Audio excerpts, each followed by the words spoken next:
Assalamualaikum warahmatullahi wabarakatuh.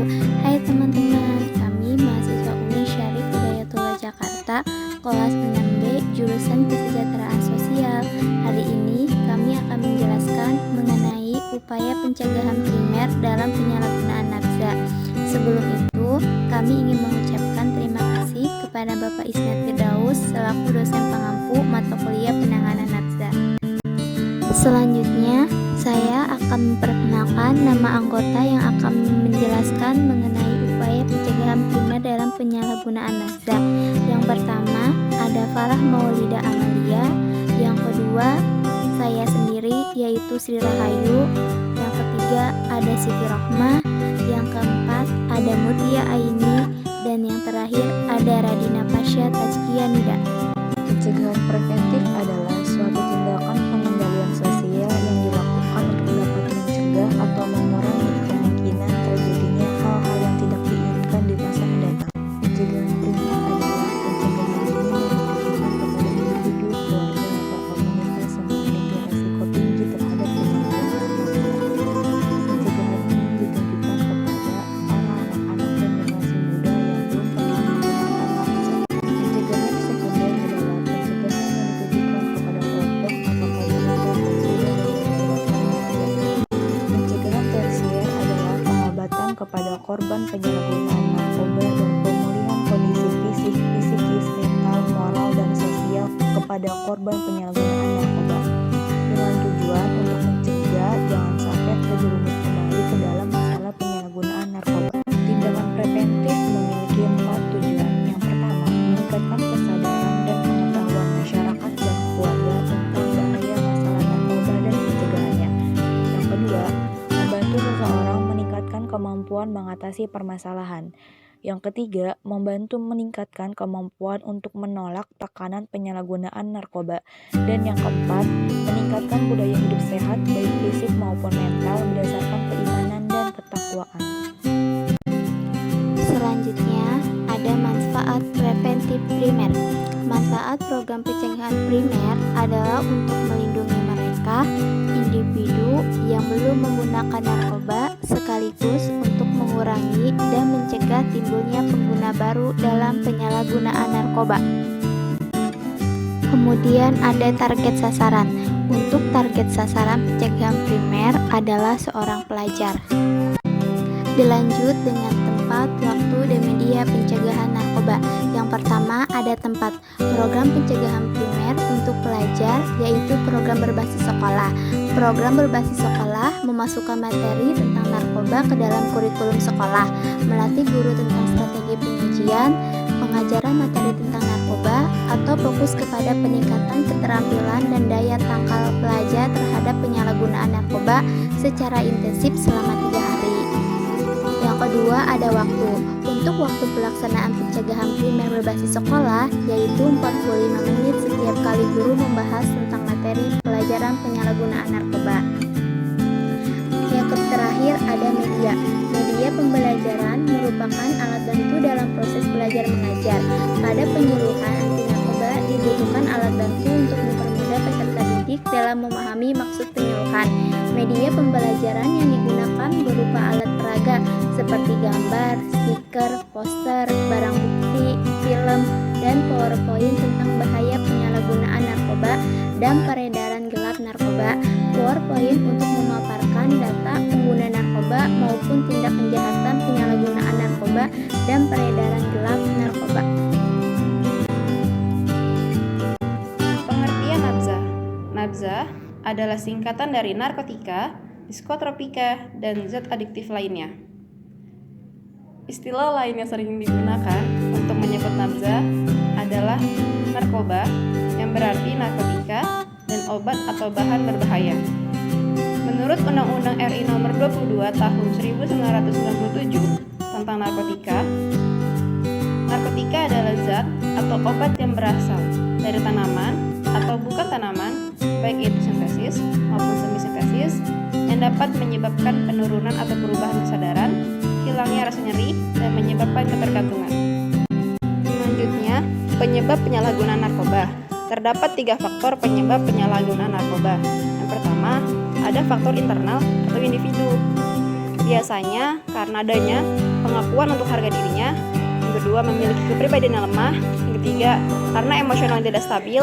Yang keempat, mengalami tekanan. Dan yang kelima, rendahnya religiusitas. Yang kedua, ada faktor eksternal, yaitu lingkungan.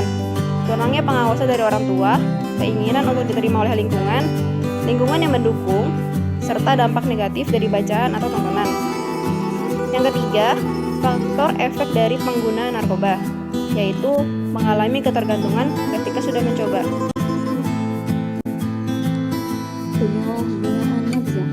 Penyalahgunaan narkoba atau minuman adalah suatu pola perilaku di mana seseorang menggunakan obat-obatan dalam narkotika, psikotropika, dan zat adiktif yang tidak sesuai fungsinya. Penyalahgunaan nafza umumnya terjadi karena adanya rasa ingin tahu yang tinggi dan kemudian menjadi kebiasaan. Selain itu, penyalahgunaan nafza pada diri seseorang juga bisa dipicu oleh masalah dalam hidupnya atau berteman dengan pelaku nafza. Di sisi lain, kondisi ini juga dapat dialami oleh penderita gangguan mental, misalnya gangguan bipolar atau skizofrenia. Seseorang yang menderita gangguan mental dapat lebih mudah menyalahgunakan nafza yang awalnya bertujuan untuk meredakan gejala yang dirasa. Ciri-ciri pengguna nafza. Berikut ini ciri fisik pengguna nafza. 1. Berat badan turun drastis, mata cekung dan merah. 2. Muka pucat dan bibir kehitaman, sembelit atau sakit perut tanpa alasan jelas. 3. Panas berbintik merah seperti lukas gigit nyamuk. 4. Ada bekas luka sayatan terdapat peregangan warna kulit di tempat bekas suntikan. 5. Mengeluarkan air mata yang berlebihan. 6. Mengeluarkan keringat yang berlebihan. 7. Kepala sering nyeri, persendian nyeri. 8. Banyak lendir dari hidung, diare, kulit tubuh berdiri. 9. Suka tidur dan menguap. 10. Cepat tersinggung dan cepat marah. 11. Prestasi sekolah cepat kerja menurun. Bahaya penyalahgunaan nafza. Pemakaian narkoba secara umum dan juga psikotropik yang tidak sesuai dengan aturan dapat menimbulkan efek yang membahayakan diri. Berdasarkan efek yang ditimbulkan, narkoba dibedakan menjadi 3, yaitu pertama, depresi, yaitu menekan sistem saraf pusat dan mengurangi aktivitas fungsional tubuh sehingga pemakai merasakan. Bahkan bisa membuat pemakai tidur dan tidak sadarkan diri. Bila kelebihan dosis bisa mengakibatkan kematian. 2. Stimulan, merangsang fungsi tubuh dan meningkatkan kecerdasan serta kesadaran. 3. Halusinogen, efek utamanya adalah mengubah daya persepsi atau mengakibatkan halusinasi.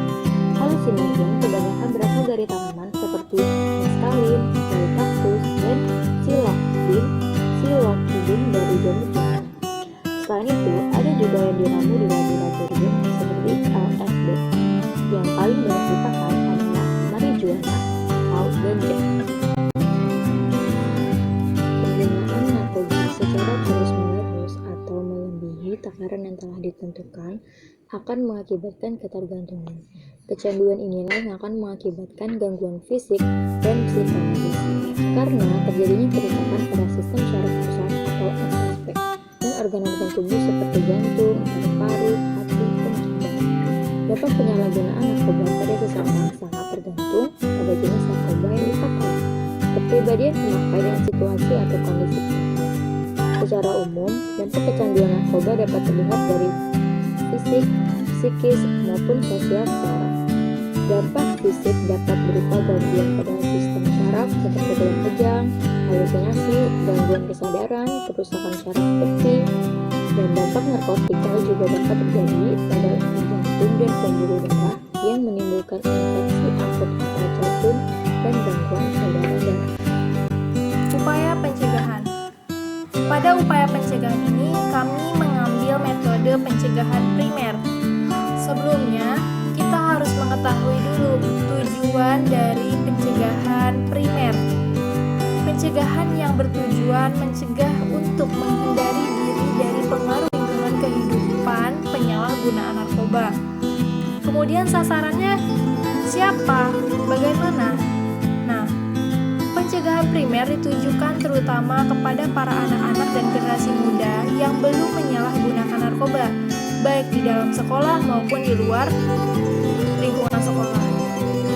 Kemudian, pencegahan juga ditujukan kepada semua sektor masyarakat yang mempunyai potensi membantu generasi muda mencegah penyalahgunaan narkoba.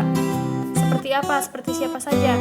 Tokoh masyarakat, para orang tua, guru, organisasi pemuda, lembaga sosial masyarakat, kelompok masyarakat, agar mereka mengetahui dan menyadari masalah narkoba di tempat mereka, waspada dan tergugah. Kemudian bagaimana dengan kegiatan yang bisa dilakukan? Kegiatan pencegahan primer terutama dilaksanakan dalam bentuk penyuluhan, penerangan, dan pendidikan.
berada dalam taraf coba-coba atau iseng, pemakai tetap maupun yang telah ketinggalan.